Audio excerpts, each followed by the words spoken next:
What's going on YouTube? Welcome back to the channel. If you guys are new here, make sure you hit that subscribe button, hit the notification bell. In today's video guys, I'm going to be going through some of the top 3 best performance mods you can do to your BMW 435 or pretty much any BMW. All these mods are going to be super easy to install and relatively cheap, all less than $300. Basically a whole bunch of mods for people who are new to modding their cars and want to start. So without any further ado, let's get into it guys. This is going to be shown on a BMW 435, so if you guys aren't familiar with these cars, this has the N55 engine, but a lot of these mods can apply directly to other BMWs, so like the 335 and any other car that has N55, literally like the same parts and whatnot. Otherwise, conceptually, it's still going to apply to most BMWs. If you guys are new to the channel and you haven't seen my car already, this is a 2015 BMW 435. I do have some work done to it. I want to make like a bit of a series with these, so like the top easy mods to install on your car. I'm obviously starting off with performance, and then I'll go into like cosmetic stuff. But like I was saying, today's video is just going to relate to the performance on the cars. So a lot of this stuff is not going to give you crazy performance or crazy power. I'm just really picking these items based on how easy they are to install. So everything I'm going to be talking about today, you can literally do within like 5 to 15 minutes. I also made separate videos on all these items, so if you guys want to check those videos out, I'll leave them linked down in the description below. But anyways, without any further ado, let's get into it. All right, so number 1 on my list is actually going to be this right over here.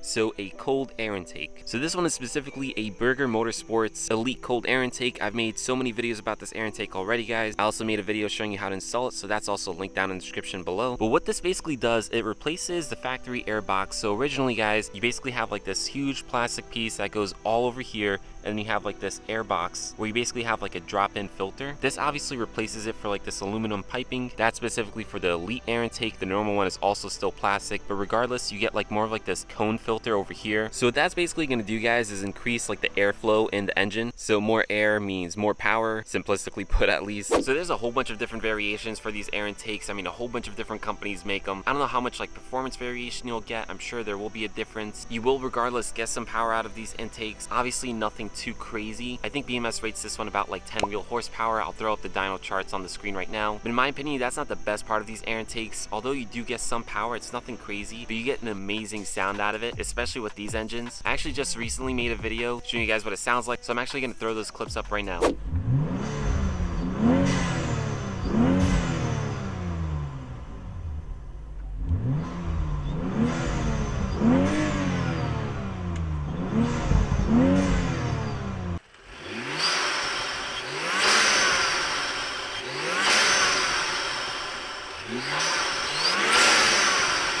Alright, so as you guys heard, this thing sounds amazing. Again, it will give you more power, just nothing crazy, but the sound alone I think makes it worth it. But so the reason why I actually included this mod on the top easy mods to do is because obviously this is super easy to install. So to give you guys like a general idea, what you basically do, you detach the original air filter. So it's basically just this clamp right over here, and if you guys can tell, it's pretty much just a flathead screwdriver. So you just loosen that up, pull out the old intake from here. You guys take these hoses and these sensors, which are literally attached by clips and just simple screws, and you basically attach them to the new intake, like this one over here. And then it's probably gonna have like some type of mounting point. So the original air intake has a mounting point over here, and I believe somewhere else, I could be wrong, and then the new one has this mounting point over here. So it's literally that easy. Overall, I think this will take you about like 15 minutes or so. Again, you get some power out of it and you get an amazing sound. So in terms of price, this specific air intake costs about like $270. You can get the BMS normal intake, so basically not the Elite, for about like $240. And then a whole bunch of other companies make a whole bunch of intakes, so you have a lot of options when it comes to these. All of them are going to vary in price. This is actually one of the cheaper ones in my opinion, and made by a very legitimate, very reputable company. So definitely number 1 on my list. If you guys want to buy the same one, links down in the description below, and also the full video showing you guys how to install it. Alright, so the next one isn't really a performance mod per se, but it does sit inside the engine bay, so I'm going to count it regardless. It's more geared towards like handling rather than power, but in my opinion, I think that's just as important, if not more important, especially from the driver's experience. So number 2 on my list is a Strut Bar. So again, this is going to apply more so for non-M cars, because with an M car, you do actually get a Strut Bar from the factory. The non-M cars like this BMW 435 do not, and the fact that an M car comes with it and this car doesn't kind of just goes to show like how important a strut bar is. So once again guys, this is a BMW 435, so obviously not an M4. Although this is a fast car and a pretty sporty car, car. It's not an M4, which is more track oriented. At least that's what BMW intended it to be. So the fact that they put a strut bar on the BMW M4, which is supposed to be track oriented, I think says a lot. But yeah, since this car obviously isn't supposed to be track oriented, they didn't. But I think for us car enthusiasts and people who really like to drive their cars and push their cars, I think it's huge. So obviously, once again, this does not give you any type of power to the car at all. It's literally just this aluminum bar over here. Now, if you're wondering why I included this on my list and not something like, you know, coilovers, which if you guys can tell, this car does have, more specifically the KW V1 coilovers, which obviously make a huge difference in the handling and overall appearance of the car. The reason is, going back to the point of this video, I wanted to give you guys like easy mods to install. Coilovers are very involved. Definitely not something someone who's new to modding their car should do, but the strut bar on the other hand is super easy to install. So there are multiple types of strut bars you can get for these cars. I'll talk more about that later, but the installation for all of them is going to be pretty similar. So to install it, all it's going to take is about like 6 bolts, a couple Allen screws, and that's pretty much it. So to give you like a general idea, what you basically do is loosen up these screws on this side as well as that side. What that's going to do is give the strut bar a little more flex so that we can get it seated correctly. And then after that, you're going to take off the 3 bolts on this side, so obviously these 3,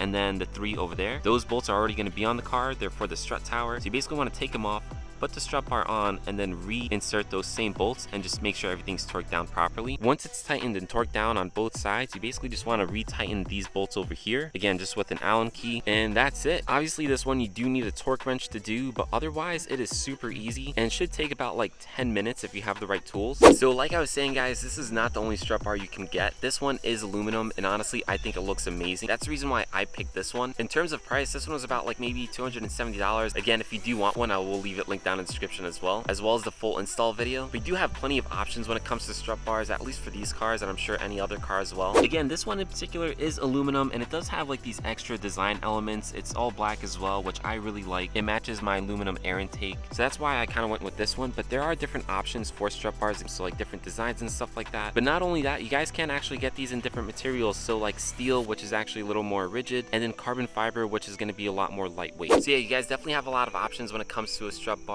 in terms of design, in terms of materials, and then obviously that's also going to make it vary in price as well. So like a carbon fiber one is probably going to be about like $400 or $500, but one like this is going to be about like in the 200s or so. So definitely not bad. Like I was saying before, you don't get any power gains out of this, but it'll definitely improve your handling. And the reason why it does that is because it's adding an extra layer of rigidity between this strut tower and the strut tower over there, thus kind of like reducing the amount of flex in your car. So adding the strut bar, adding that extra rigidity, reducing the flex in the car, helps with handling a lot. Alright guys, so with that said, we are on to number 3, the last and final one, also the one that will give you the most amount of power, and ironically is actually the cheapest mod you can do out of all the other ones that I've listed. So let's get into that one. Alright, so number 3 is a tune. So this car again has an N55 engine, which is a twin scroll single turbo 6-cylinder. Most modern BMWs are turbocharged. I think actually every modern BMW is turbocharged.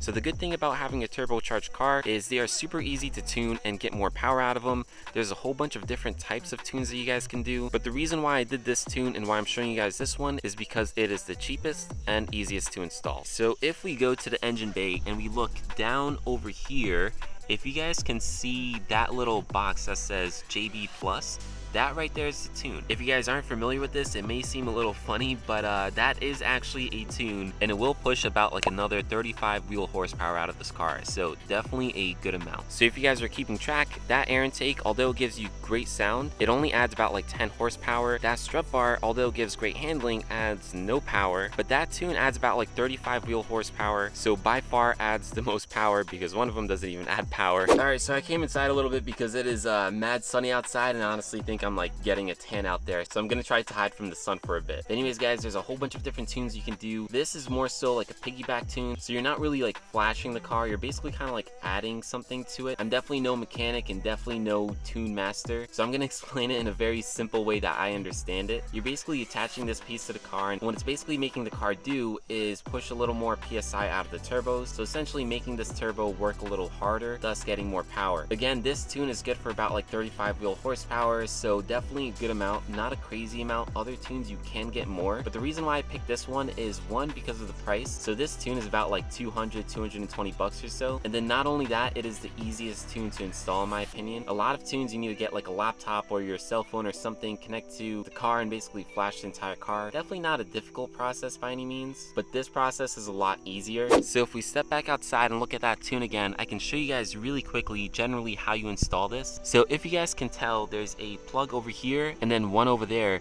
Basically those two plugs were plugged in together because that's what plugs do. But to install this tune, what you basically do is you disconnect them and then basically add this JB Plus tune as like a bridge. So yeah, that is all you do to install it. Again, it is super easy. It should take you about like 5 or 10 minutes, honestly. The only thing that gets a little tricky with installing this is you have to make sure the ECU is basically shut off before you actually install it. Doesn't mean you actually have to do anything funny. You basically just have to like step away from the car and let the ECU shut off by itself. So similar to everything else, I did make an install video on this, so if you guys want to check that out in more detail, feel free to check out that video. Also, I will leave some links down in the description below for the tune itself if you guys want to buy one. So yeah, not only is it super easy to install and gives you a good amount of power, but it's honestly a pretty fair price. So this is actually the cheapest thing out of all the mods that I've mentioned. This tune is about like 200 or 220 bucks. Definitely a lot cheaper than a lot of other tunes. This tune is made by BMS, similar to like that intake that I showed you guys. And they do also make another tune besides it called the JB4, which is definitely a lot more popular. But that tune is about like 500 bucks or so. That tune you get like 800 horsepower, which is definitely significantly more. But the JB4 also is a little more involved to install. This one you basically just plug into your T-map sensor, so like I showed you before. So it's definitely cheaper, easier to install, and I think just better for someone who's new to all this stuff. So yeah, I think that pretty much wraps it up, guys. We went over the tune, the air intake, the strut bar. Again, 3 of some of the easiest mods that you can install on this car or any other BMW for the most part. All these mods are again worth about like $200 to $300, so definitely not too bad. Like I said before, everything will be linked down in the description below, as well as the full install videos if you guys want to check that out. Alright, so with that said, that pretty much wraps up this video, guys. Hopefully you enjoyed it. If you did, make sure you give it a thumbs up. Drop me a comment, guys. Let me know if you agree with the items that I listed. Let me know if there's anything else you'd add to the list. And lastly, if you're not already, make sure you hit that subscribe button, hit the notification bell. It'll really help me out, guys. Trying to make it to 1,000 subscribers. But yeah, anyways, I'll catch you guys in the next one. Peace.